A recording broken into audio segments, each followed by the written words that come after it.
เชิญครับอย่างเงี้ยเชิญครับเดี๋ยวมาทางไหนออกทางนั้นเลยครับเร็วมากเลยอ่ะคนอื่นนานกว่านี้อีกนะไม่เสร็จเลยคือยังนินทาไม่จบเลยอ่ะแล้วออกมาแล้วเราจะนินทาได้ยังไงไม่ได้แล้วน้องเบอร์16แล้วน้องเบอร์66เราก็ยังไม่ได้ต่อเลยเราอ่ะเราก็เป็นคนอย่างนี้แหละรักไม่รู้ไม่ต้องมองคนนั้นแหละร้านกับเขาชื่ออะไร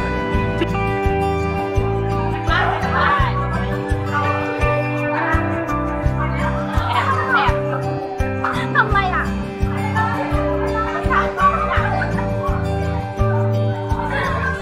ทำไรอ่ะ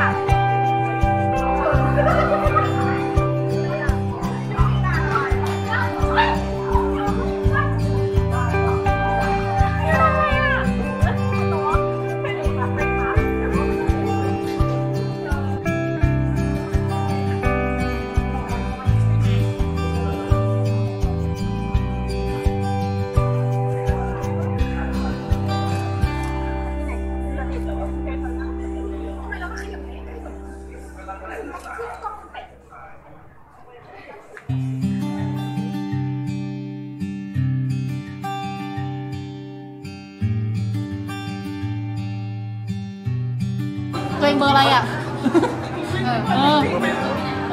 ไปไหนอ่ะไปไหนอ่ะเบอร์อยู่ไหนอ่ะ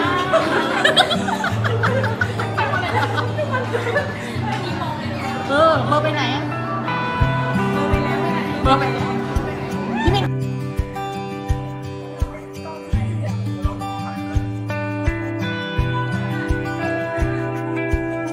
เขาบอกว่าซานอ่ะชื่อซานใกล้สุดแล้วแต่อันนั้นเขาผิวแทนนะอันนั้นผิวแทนเอาแต่ก็ยังปรับมันก็มีจะสูงได้อยู่อ่ะสีผิวจะไม่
ทำไมดุน้องล่ะต้องคิดถึงจิตใจน้องเขาอ่อนไหว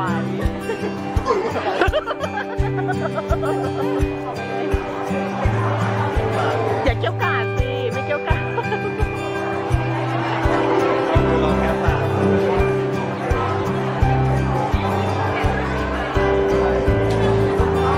ไม่ได้แค่ผ่านไม่ได้ไงไม่ได้แค่ผ่าน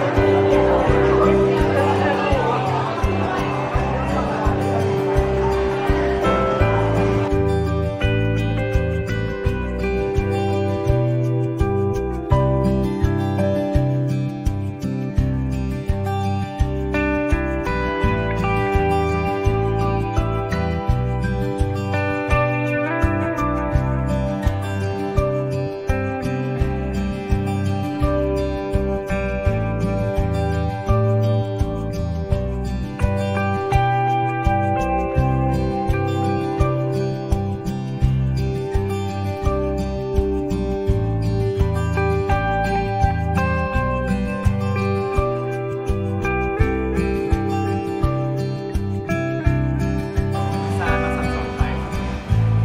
เราก็ถ่ายเก็บเองแล้วแบบอยากให้ดูแลทานดีๆแต่ของทานกับไทยซีนแรกเนี่ยมันเป็นซีนที่เหมือนไทยเพิ่งรู้ว่าทานเป็นกีแล้วก็โวยวายเราจะไล่ทานออกจากห้องแล้วอีกซีนหนึงคือเป็นซีนที่หลังจากมีอะไรกันแล้วทานอยากรู้ว่าไทยจำได้หรือเปล่าว่าขอเป็นแฟนกันหรือเปล่าแล้วน้องก็เลยเขินซีน อ๋อ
อย่าลืมนะครับกดกระดิ่ง